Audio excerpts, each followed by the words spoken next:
नमस्कार, मेरा नाम डॉक्टर साहिल बगई है और मैं कंसल्टेंट नेफ्रोलॉजिस्ट हूँ max super speciality hospital Saket में। आज हम पीडल एडेमा के विषय पे बात करने वाले हैं। बात करने से पहले आइए जानते हैं पीडल एडेमा से हम क्या रेफ़र करते हैं। पीडल एडेमा का मतलब होता है चोट या प्रदाह की वजह से अंगों के नीचे सूजन आना। पीडल एडेमा को सबसे पहले कहाँ देखा जाता है? पीडल एडेमा सबसे पहले देखी जाती है आपके टखनों पे, आपके पाँव के निचले हिस्से पे, और बढ़ते बढ़ते ये पूरे शरीर तक भी आई जा सकती है। अब बात करते हैं कि क्या आने वाली हर सूजन पाँव पे पीडल एडेमा या किसी डिजीज़ की तरफ इशारा करती है?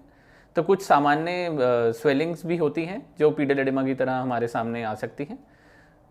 अगर हम इनका एग्जाम्पल लिया जाए तो अगर बहुत ही लंबे समय तक कोई सफ़र करता है या ट्रैवल करता है तो उसको पाँव में थोड़ी सूजन देखने को मिल सकती है। किसी किसी प्रकार का वीनस इनसफिशिएंसी किसी किसी पेशेंट में होता है तो उसको भी सूजन आ सकती है। अगर किसी को कोई चोट लगी हो, कोई इंजरी हुई हो, उसके बाद भी पाँव में या टखने में सूजन अक्सर देखी जा सकती है। डीवीटी जो हम डीप वेनस थ्रोम्बोसिस कहते हैं, जिसमें खून का थक्का आपके लेग्स में जम जाता है, उसमें भी आपको स्वेलिंग देखी जा सकती है। Kidney disease, liver disease, heart disease, इन सभी प्रकार के डिजीज़ में आपको पाँव में स्वेलिंग मिल सकती है। उसके बाद बात आती है कि कैसे पता चलेगा किसी को ये पीडल एडेमा है। तो कोई अगर अपने टखने के टखने के साइड पे स्किन देखेगा तो उसे ऐसा लगेगा कि ये फूलती जा रही है। दबाने पे वहाँ पे गड्ढा पड़ सकता है, स्किन चमकदार हो जाती है और मरीज़ को ऐसा लगता है कि चलते समय उसको वज़न भारी लगता है और अधिकतर तौर पे उन्हें ऐसा लगेगा कि ये पाँव लकड़ी जैसा होता जा रहा है। फिर बात करते हैं कि अगर इसका आखिर इलाज क्या है। पीडल एडेमा का इलाज कोई जादू नहीं। पीडल एडेमा का इलाज निर्भर करता है कि आपको कौन सी बीमारी है, उसका मुख्य कारण क्या था, क्या ये स्वेलिंग पीडल एडेमा को छोड़ के सामान्य स्वेलिंग थी। अगर ये सामान्य स्वेलिंग बहुत देर खड़े होने से थी तो ये अपने आप कम हो जाएगी।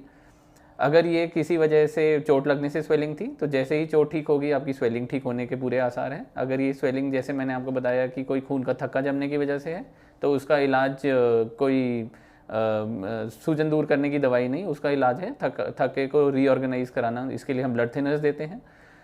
नॉर्मल जो हम घर पे इसका इलाज कर सकते हैं सूजन का, तो घर आमतौर पे मालिश करना, उस हिस्से को हृदय के लेवल से ऊंचा रखना, लिम्ब एलिवेशन, ये नॉर्मल ट्रीटमेंट्स हैं जो आपकी सूजन को कम करके रख सकते हैं। बट अगर आपका पाँव में सूजन या पीडल एडेमा जिसको हम रेफ़र कर रहे हैं, अगर ये किसी हार्ट की प्रॉब्लम से है, अगर ये किसी किडनी प्रॉब्लम से है, अगर ये किसी लिवर प्रॉब्लम से है, सो उसका इलाज ये लिम्ब एलिवेशन, उसका इलाज मालिश करना, उसका इलाज ब्लड थिनर्स नहीं है, उसका इलाज होता है डायूरेटिक्स, जिसको हम कहते हैं ऐसी दवाई जो पेशाब की मात्रा को बढ़ाएंगे। नमक कम खाना, पेशाब की दवाई लेना, डॉक्टर से मिलना और ऑर्गन आइडेंटिफाई करना जिसकी वजह से आपको पीडल एडेमा हो रहा है, ये बहुत ज़रूरी है। हर पीडल एडेमा का इलाज एक तरह से नहीं होने वाला। पीडल एडेमा का इलाज मुख्य तौर से तभी हो पाएगा जब आप उसका मुख्य कारण जानेंगे। तो अगर किसी को लगे कि उनके टखने में, उनके पाँव के निचले हिस्से में पानी जमा हो रहा है या पीडल एडेमा का उन्हें सस्पिशन लगे, तो वो अपने फिजिशियन से मिलें और जानने का कोशिश करें क्या ये सामान्य स्वेलिंग से डिफ़र किया जा सकता है, और अगर ये बीमारी की वजह से है तो आइडेंटिफाई करना बहुत ज़रूरी है कि मुख्य कारण क्या है। मुख्य कारण आइडेंटिफाई होते ही ट्रीटमेंट मिल सकता है। धन्यवाद।